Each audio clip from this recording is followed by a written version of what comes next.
بھارتی رافیل طیاروں کو گرانے والا پاکستان کا چین کے تعاون سے تیار کردہ طیارہ J-10C ڈریگن کیا خصوصیات رکھتا ہے؟ بھارت کے رافیل جیسے جدید طیاروں کو مار گرانے والا پاکستان کا J-10C ڈریگن چین کا تیار کردہ جدید لڑاکا طیارہ ہے، جسے پاکستان نے 2022 میں باضابطہ طور پر فضائی بیڑے میں شامل کیا۔ اس طیارے کو پرجوش اژدہا بھی کہا جاتا ہے، جو جدید ٹیکنالوجی، برق رفتار کارکردگی اور مہلک ہتھیاروں سے لیس ایک جنگی طیارہ ہے۔ J-10C چین کا تیار کردہ طیارہ ہے، جسے پاکستان ایئر فورس نے بھارتی رافیل اور سخوئی 30 MKI جیسے طیاروں کا توڑ قرار دیا ہے۔ اس طیارے میں بہت سی خصوصیات ہیں، جیسے کہ اس کے انجن کی رفتار سپر سونک ہے، اس کا ریڈار کئی اہداف کو ایک ساتھ ٹریک اور لاک کرنے کی صلاحیت رکھتا ہے، ڈیجیٹل گلاس کاکپٹ اور ہیلمٹ ماؤنٹڈ ڈسپلے جو پائلٹ کو اعلیٰ درجے کی سچویشنل اویئرنس فراہم کرتا ہے۔ اس میں طویل 15 PL طویل رینج کے فضائی میزائل جو 200 سے 300 کلومیٹر گائیڈڈ بم، اینٹی شپ اور فضا سے زمین پر حملہ کرنے کی مکمل صلاحیت رکھتا ہے۔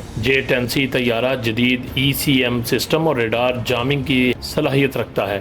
J-10C کو فضا میں لڑائی میں 15 PL میزائل کی بدولت برتری حاصل ہے۔ اس کی الیکٹرانک وارفیئر صلاحیتیں چوتھی جنریشن کے جدید طیاروں کے مقابلے کے برابر ہیں۔ دفاعی ماہرین کے مطابق سازگار حالات میں یہ بھارتی فضائیہ کے MKI 30 SU جیسے طیاروں کو پیچھے چھوڑ سکتا ہے۔ پاکستان ایئر فورس نے J-10C کو اپنے ڈریگن اسکواڈ میں شامل کر کے ملکی فضائی دفاع کو نئی بلندیوں تک پہنچا دیا ہے۔